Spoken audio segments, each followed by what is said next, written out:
Welcome back to another episode of the Big Dreams, Great Teams podcast. I'm Paula Maidens, your hiring strategist and leadership coach, and today we're diving into a topic that every CEO of a growing business needs to hear, and that is the 5 things that you need to stop doing to elevate your leadership as a CEO. Now, these are the traps that small business owners fall into when they're scaling, and these are the things that will hold you back if you don't recognize them and make some key shifts to the way you're leading your team. So let's jump straight in.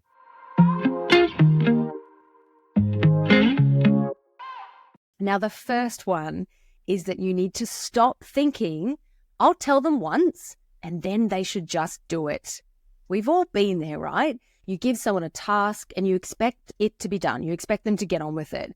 But the reality is that most people need more than a one-way set of instructions. They need context. When you ask somebody to do something, they are going to have to make a million little micro decisions throughout that process of doing the thing. Similarly, if you ask somebody to stop doing something or start doing something in a different way, you're asking them to shift from what's probably a default for them or the way they've always done it. And they're likely to default back to their old way unless you give them context, unless you're able to explain to them why the new approach matters and the impact it has on other people and why the old way doesn't work or isn't right for you and your business. This context creates clarity.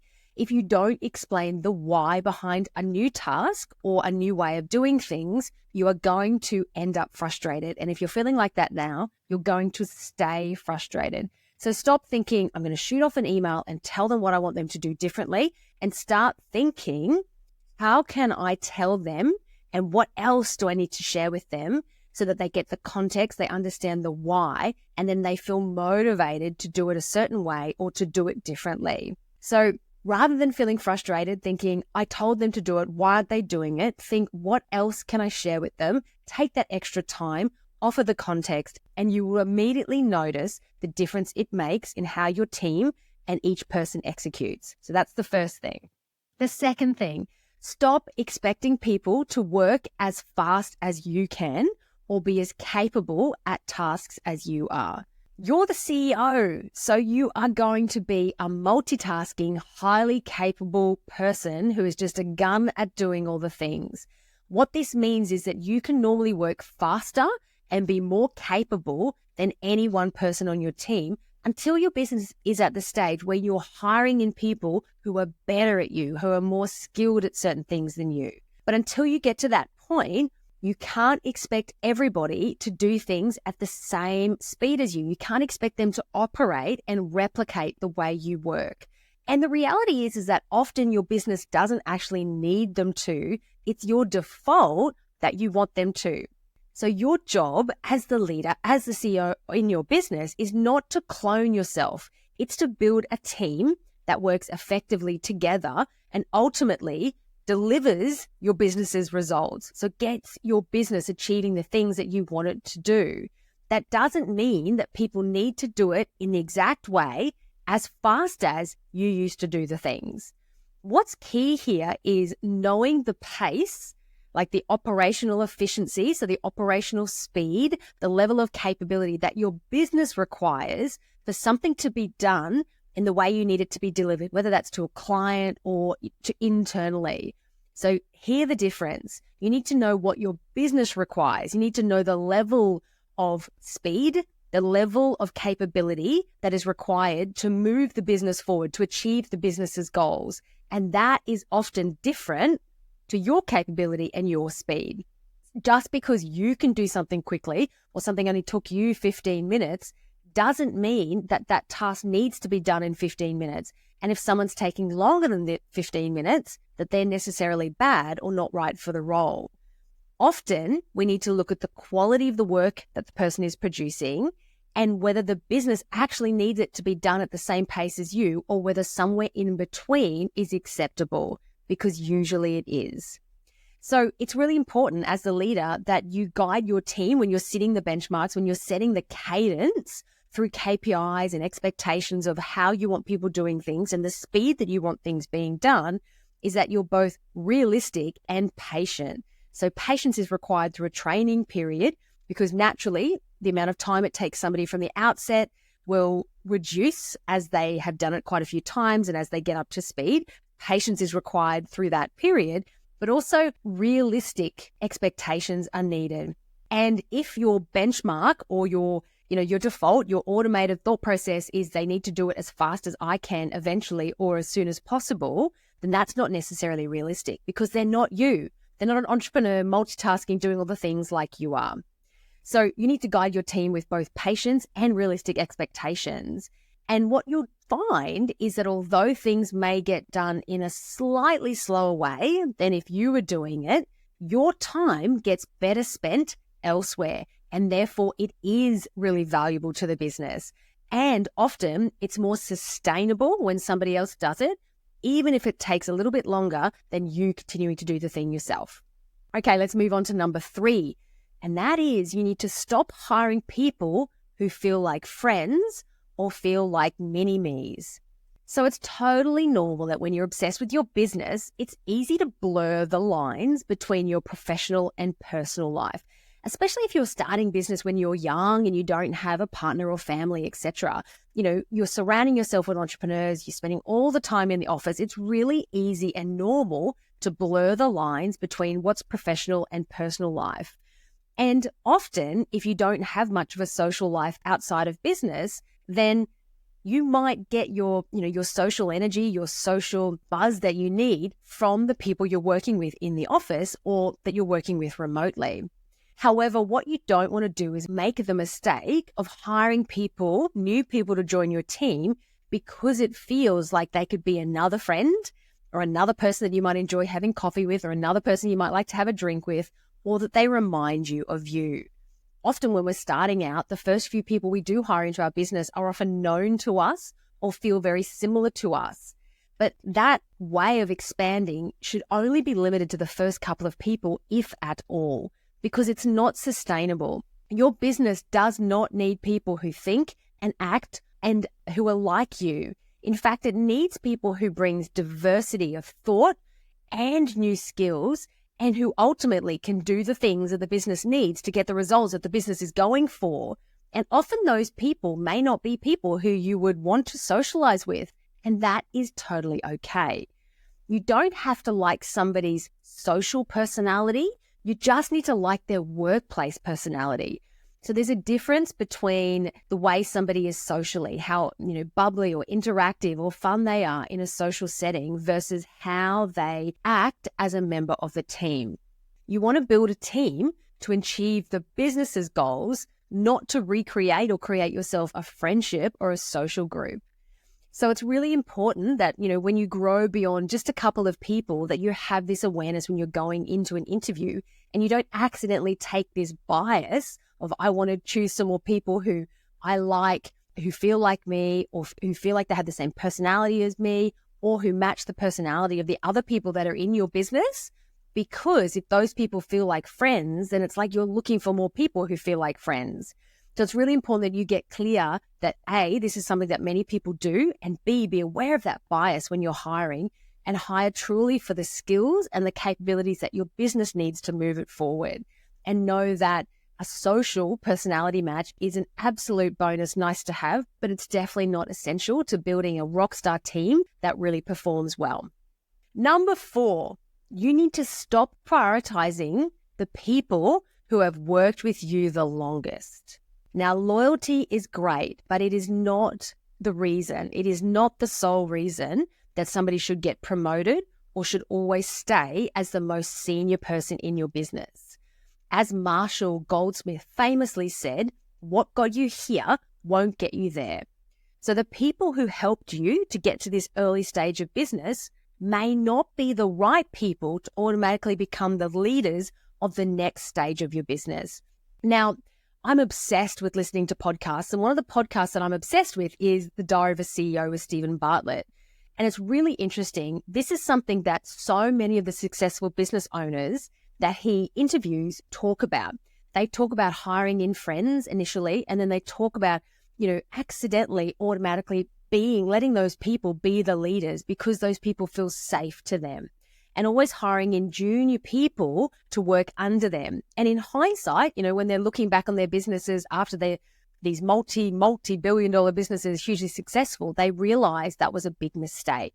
And when they got the clarity that they needed to hire in real skill, which often costs more money than what you're comfortable with, but it's the real skill, and often that skill has to come in at a level above your current people, that's when their businesses were truly able to grow and leap forward. And it's really normal. And what I see all the time is that, yes, of course, you want to show loyalty to the people that worked with you 100%, because let's face it, we're often so grateful that people come and work with us, especially in our startup phase, that we want to, repay that gratefulness and repay that loyalty. And you can do that and bring someone in above them. And the key there is making sure that the person understands the opportunity that's in it for them to learn from the person who's going to come in and work above them.